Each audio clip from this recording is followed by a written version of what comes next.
So I haven't seen the end of Evangelion in a long time. Mm-hmm. Like a really long time. Like maybe not since I might have only seen it like once, which is a great shame because I've seen the TV series many times.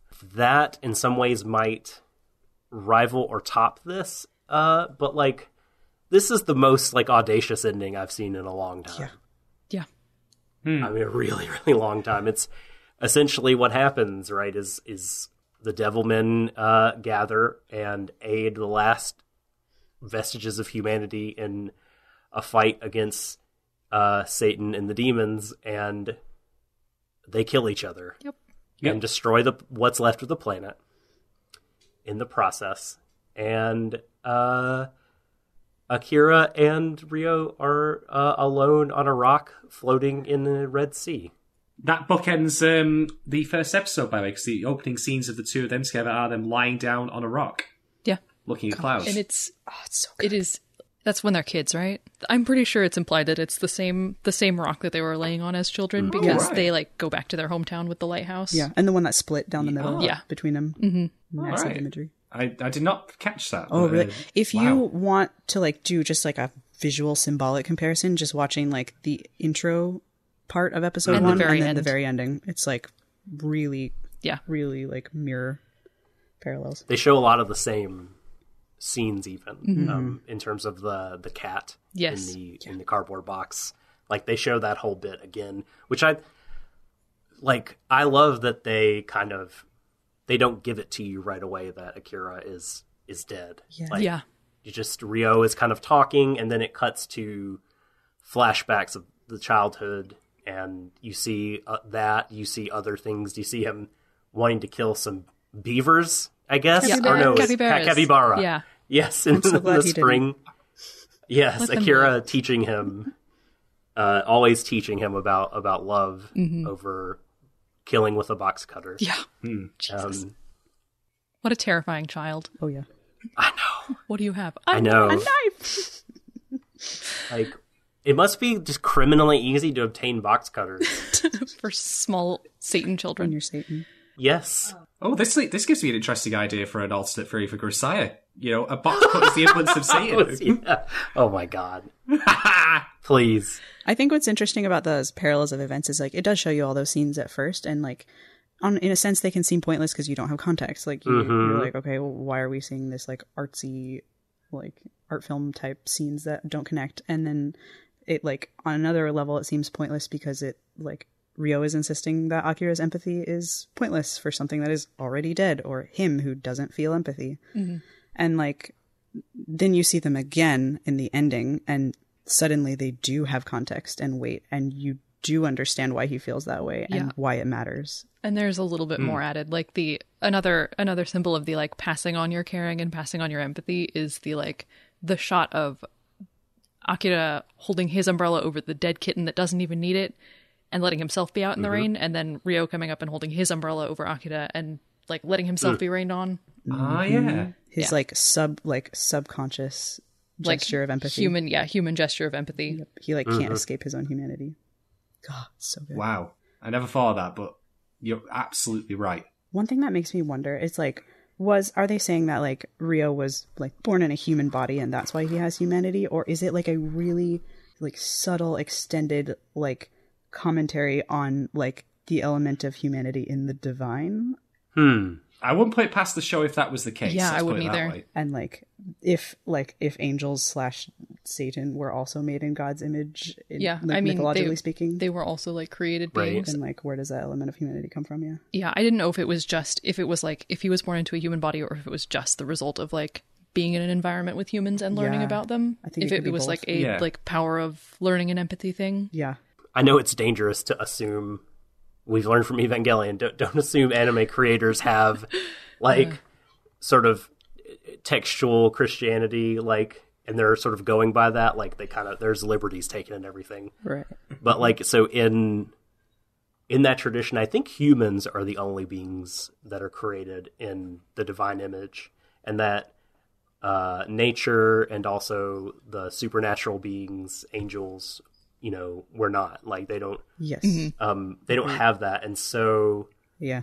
I guess you could like cheat and say it's like both of those options that you suggested, because like he could be like he could learn empathy over a long period of time, but the very possibility of him having it is because he's not pure like the demons anymore.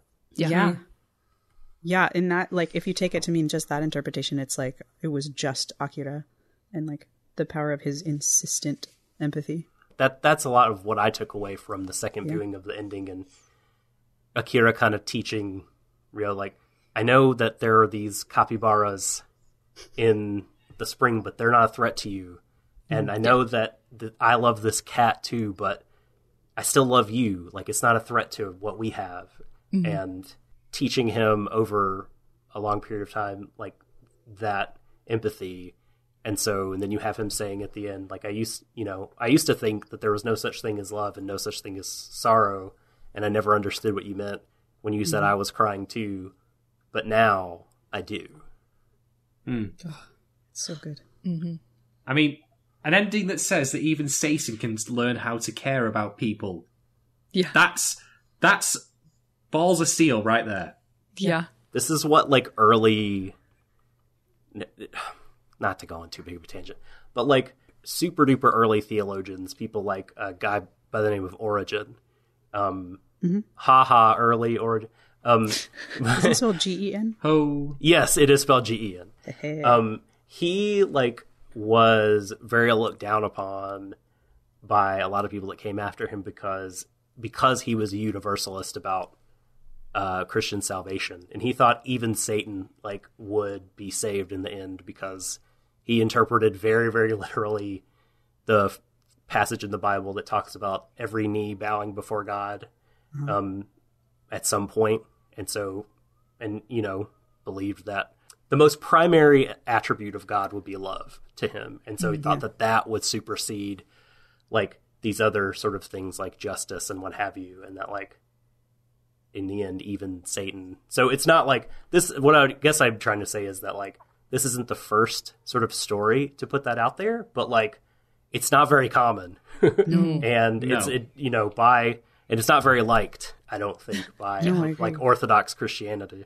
Dude, that's still a super unpopular opinion in, like, Christianity, Protestant or Catholic. Just like playing off your reference that this isn't the first story to tell it like this. I don't want to go into it here, but, like, in our pod, we spend a lot of time talking about like the form of tragedy and like early tragedy format and how much this mirrors that. And like Greek tragedy in the theatrical sense. Yes. Yeah, especially, you're and how, like, as weird and like, oh wow, this is so modern and shocking this feels. It's such a callback. It's ancient. and like how almost like insane parallels between this and like early Greek tragedies. Even with the hypersexualization and like the crazy out there-ness. Yes. It's like it was all there. We've been doing this since we could record media. Yeah. Wow. I did not consider that, but that's right. The biggest tip-off is that this has a chorus. Yep. Yes. Oh my gosh, we talk forever about the Greek chorus. There's probably 20 minutes of us talking about how much we love the chorus. If you want all of the like juicy history details on that and all the literature aspects, check out our pod on this. Yeah. There's so much more we could talk about with this ending. Like, I could talk about it for the rest of my life. One of the things I wanted to mention, the first watch through, when they're laying on the rock, I thought Akira was dead the whole time. The second time we watched through, I noticed that he still has catch lights when Ryo starts talking. Oh, man. And then they cut back, like when Ryo is going through his, like, I used to not believe in anything, and like, we've been through so much. And then when they cut back, before Ryo comes to the, like, his, like, conclusion of, like, I kind of believe in empathy now, like, the catch lights are gone. Oh, he does look different. He does. Dead. Holy shit. The second time we watched through, I was twisting like, that knife fuck, for ya. God damn it. Stupid. Wow. Yeah, before Ryo comes around. Yeah. Oh.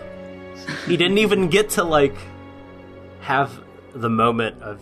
He didn't even get to have Selene's moment of satisfaction before he died. He didn't even get to That's a passing great callback. words. Good parallel. Man. So a thing that, like, may kind of seem obvious, but that I really, I guess, appreciated about it is, like, it's probably not fair, by the way, to compare this to shonen anime, but that's what I'm about to do. Do it. So, like, in a lot of Young Boys comics, you have these sort of social Darwinist villains. These, like, the weak parts of humanity need to be culled, and the strong part of humanity, or the demons, or monsters, or aliens, or whatever, need to rule because we're stronger. Mm-hmm. And that's the criteria, right? Weak die, strong live. And there's something that just always kind of feels, I don't know if inauthentic is the right word, but like it seems to lack in some way that the good guys, the ones that do not believe in might makes right, they show that by being mightier, I agree, than the guys that do believe in might makes right. Even at the like Deus Ex Machina level, where you're like, I don't think that would have worked, but I guess it did. Yeah, sometimes. By force, they shut down this other view that was wrong, right? Mm-hmm. But like, they used the means of the bad guys to beat them. Agreed. And that sort of proves that they were right, because and the show, these shows can get away with it. They're not saying like, oh, might make really does make right in the end. They're saying there's some sort of like fail safe that's part of the fabric of the universe that won't let this point of view win out. It's really simplistic and naive in that sense. And like, totally, it's like right makes might, when like that's not always true. Yes. Yep. And like, yeah. And Devilman, you have the might makes right proponent being the mightiest. Like, he's not kidding when he says demons are strong and humanity is comparatively weak. Yep. As you say about it being a cautionary tale, like, so this plays out because Ryo's allowed to come to power, and he sort of executes his will and his plan. But just because he won in his philosophy, like he saw it through to the end, that doesn't mean that he was morally correct. Because he's like alone and suffering, and like philosophically, Akira won because he was, fighting for humanity and connection and love and goodness. Mm-hmm. And it turns out that once all of humanity is gone, only then does Ryo realize like that he needs and wants that. Mm-hmm. I just really like the fact that the show is saying like, hey, there's not a, as you put it, Deus Ex Machina that is going to preserve us if someone with a genocidal bent or a social Darwinist attitude comes to power and has the charisma, strength, and will to carry out his ideals. Yeah. That could happen. And that won't mean that he's right, like, history is a liar in that way. Yeah. But it could still happen. So, hey, viewers, like, don't let this happen. Yeah. No. Mm-hmm. I mean, it has to be said, like, Akira, when he's merged with Amon, like, Amon is the strongest demon. He is the demon champion. But the greatest things that Akira does in the show are the things that involve him not being violent. Yeah. Or ripping things to shreds. Like, don't get me wrong, those scenes are awesome to watch when they're going on. But the point is that the greatest things he does, like when he prostrates himself, Christ-like, as you mentioned before, the crowd, that involves no part of him being, demonic other than people pointing it out. Mm-hmm. Like, it's his humanity that allows him to accomplish the things he does. Yeah, and he's being the most physically passive at that point, too. Indeed. And, like, vulnerable. I have to say one thing about the ending, which is, while I don't personally agree with it, I would ultimately understand if people were dissatisfied that it doesn't end with a victory, quote-unquote, because the vast majority of fiction and media these days always has the good guys win. Not sometimes with costs, and sometimes with very severe costs at that. Like, the example I brought before was Madoka. That ends with a very dear cost indeed, but the good guys still win. Mm-hmm. Things are better at a price.